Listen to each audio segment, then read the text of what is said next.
Welcome to part 3 of the Beginner's Guide to Easy Doodles. This week I'm going curvy and I'll be showing you some super easy lines to kickstart your doodle journey. Just to reiterate, these lines are really quite basic.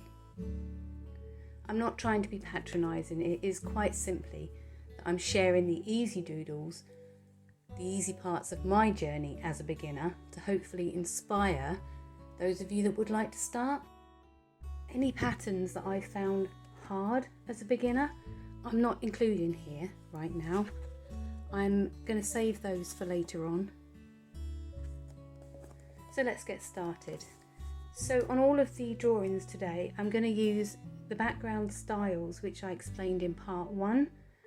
So I'm not going to repeat myself, but do check that video if you haven't seen that one already. So quite simply, the easiest curvy line, of course, is going to be a curvy line. So these lines can be as shallow or as deep as you like. So you can draw these lines however you like, and you can space them close together or far apart. And much like the straight lines in my previous video, I usually try to make them parallel. I like to use a combination of marker pen and gel pen, and they do give very different results.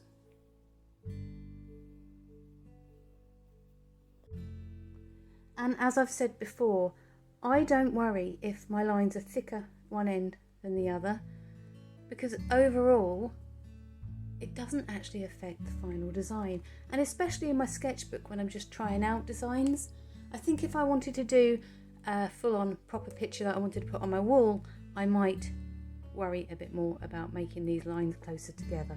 But for me, it's mostly about relaxation and practice. So this one is super simple, and you could just use thick lines, you could just use thin lines, you could bring them close together, you can spread them out far apart. So very simply, what I do quite a lot is to just follow the curve on the shape that I'm drawing in. So for this one, I'm just going to follow the curve of this line. Now these lines are not terribly even, but as I always say, that's okay. If you wanted precision, you could measure out with a ruler or put some markers on the page in pencil and then rub them out later. If you are trying to be technical and you make a mistake, then that's not relaxing at all. So yeah, my advice is just try and go with the flow. So these simple curves work really well in this tube shape as well. So I'm just starting my first curved line a little way down this section, and I'm going to use that as a template for all of the other lines. I do usually try not to work over what I've just drawn, as the gel pens can smudge a little bit if the ink isn't dry. It doesn't take too long to dry. Well, that's not strictly true, it depends on the pen. Some inks dry quicker than others. And sometimes when the lines widen, the curves will change, like so. But keep those curves going down the page.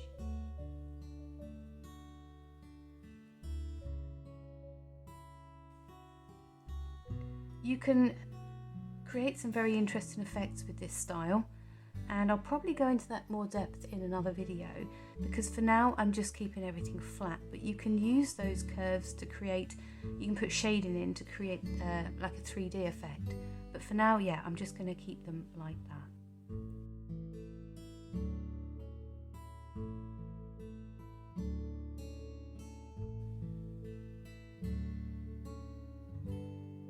I only do it by eye, I don't measure it, but I do try to keep them even, but it doesn't always work out that way.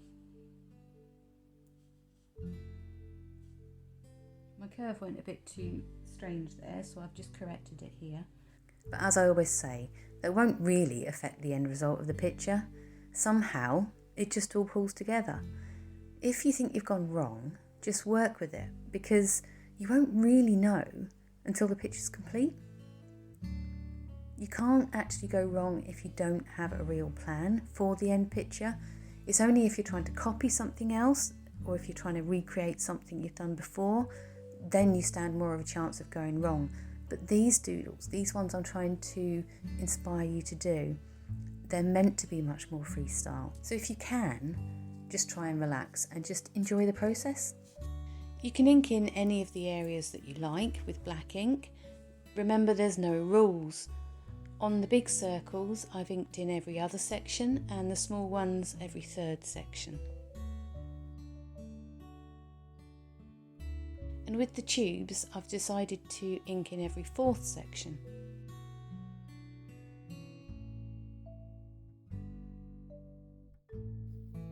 The other way I like to use the curves is by adding 4, 5 or even 6 little curves to the corners or the points of the shapes.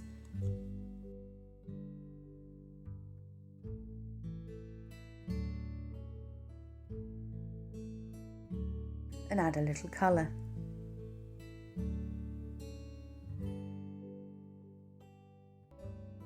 The second curve that I'm going to show you is quite simply drawing out your curves from just one point.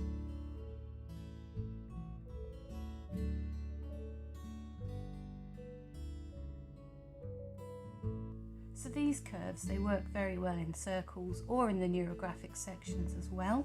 So what I'll do is I'll just pick an intersection and I'll keep drawing the curves out from the same point. One more in. And you can have these closer together if you prefer, but I do find that if you keep the arch on the inside of your hand, if that makes sense, it's much easier drawing a curve that way than that way. So I will tend to turn my work or move around the table.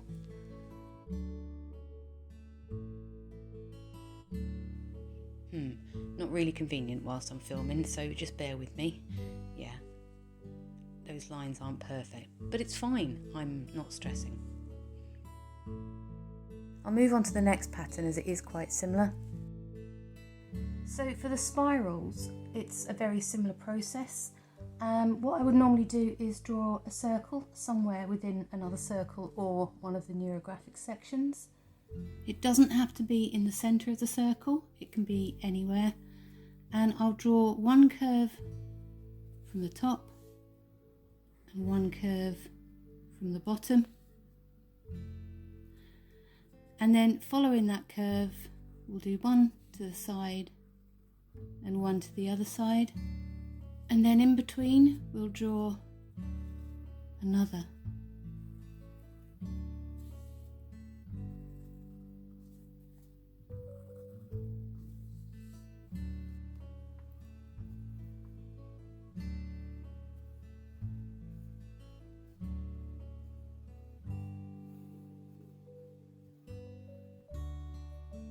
You can even draw more if you prefer.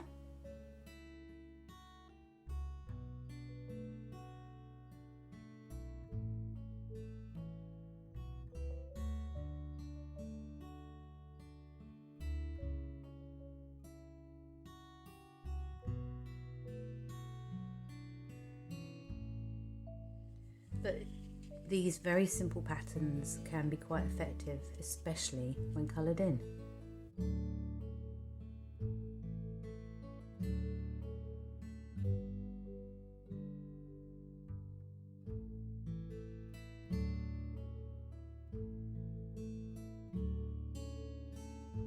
So what I'm going to do for this one is hold my pen at the point at the end here and just bring it round to the point over here. And without lifting my pen off the page, I'm going to bring it back to the point where I started from. And I'm just going to keep doing that until the whole of that section is filled with lines.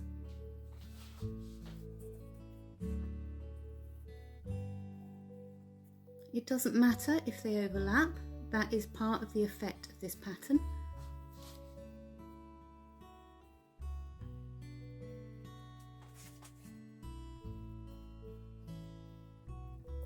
And that's a very easy way of filling in these kind of semicircles. No, they're not semicircles. What are they? Ellipses.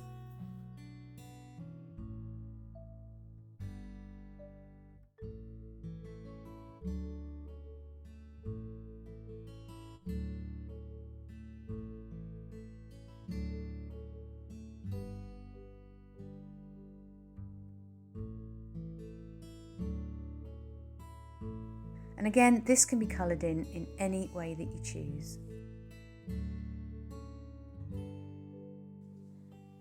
So wiggles, you can do whatever you want. You can make them close together, you can make them wide apart. They're so versatile.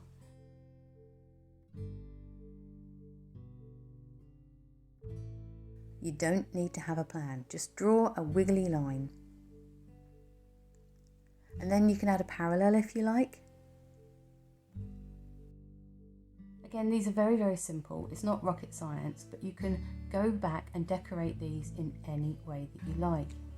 So simply put, wiggles are a great way to fill in big spaces, and you don't have to be terribly precise.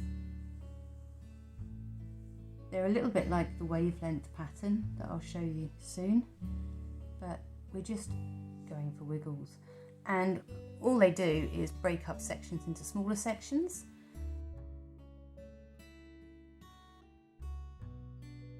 So these lines work very well in marker pen as well, and they don't take an awful lot of thought, which is one of the things I think is a real benefit about this type of drawing, not having to think too hard. Just relax and enjoy the process. Add in strips of colour, overlapping, add in parallel lines, or create a whole page of wiggles and just fill them in. Or just use them as a filler.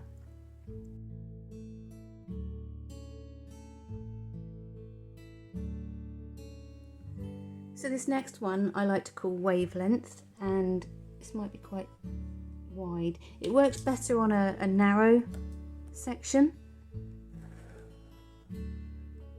So I'll just narrow that down. And very simply, it's just bringing an arch up, bringing it down to the line, bringing an arch up, bringing it down to the line, bringing an arch up, and bringing it down to the line.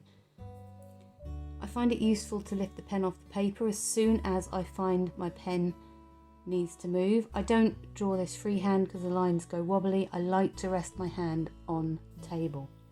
And on a circular design, the same process. Now these will be a lot shallower. So I'm lifting the pen off the border lines whenever I need to change the position of my hand to make sure that the arches flow.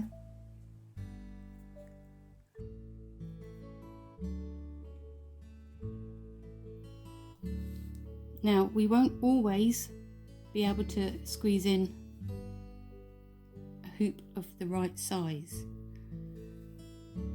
Well, I think we got away with that one. These make great little fillers, and they're also very forgiving.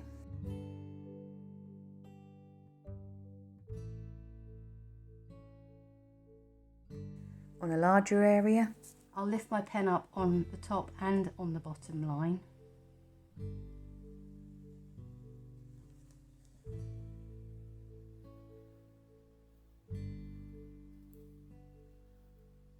Here the wavelength narrows, and as with the wiggles, what it does is it breaks one section into lots of smaller sections, which can then be filled in with either colour or patterns. Mixing up the curvy lines over a full page can give some really interesting results.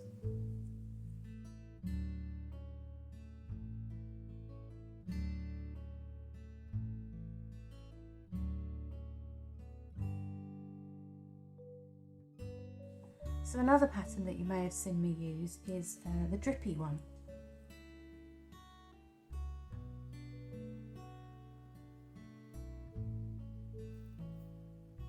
It's very simply a range of loops, really, with your pen. Bring it in and around and up and out and up. This does take a little bit of practice and a little bit more concentration. It's a little like paint drips or slime.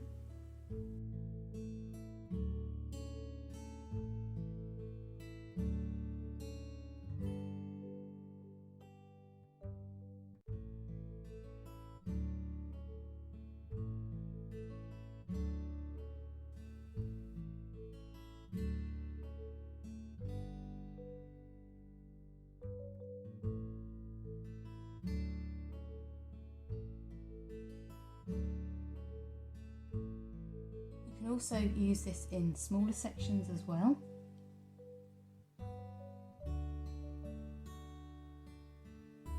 But this time bringing it up to each of the lines every other drip.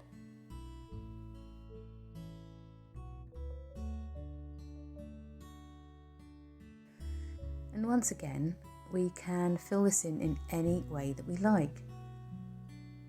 So these drips can be used to fill in a small part of a section, or you can use them to fill in the entire section like I've done here.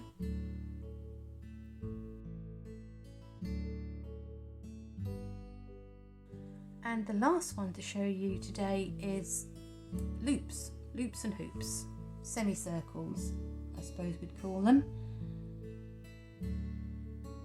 Now these can be used in a variety of ways.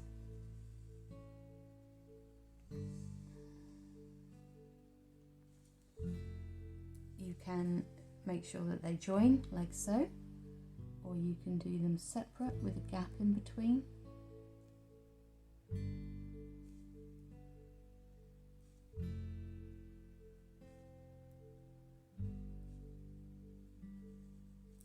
And then join them up with a line.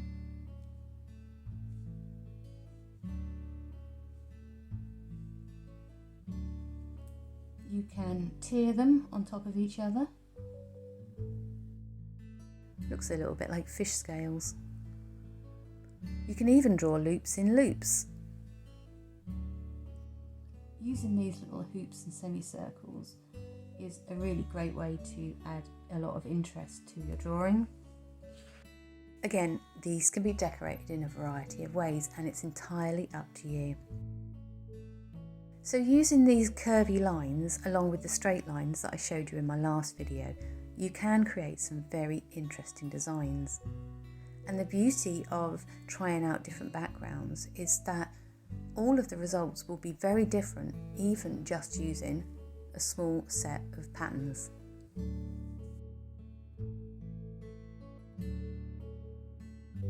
On this one, I've used a combination of most of the patterns that I've shown you, pretty much all of them I think.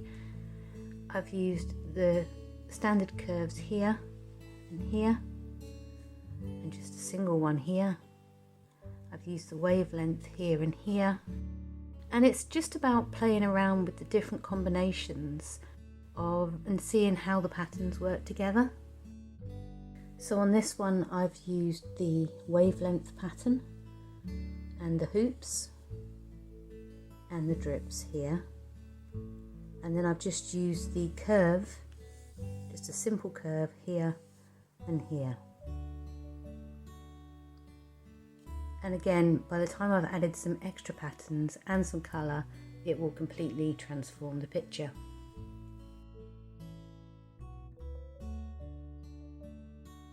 This one is a combination of simple curves, hoops and straight lines.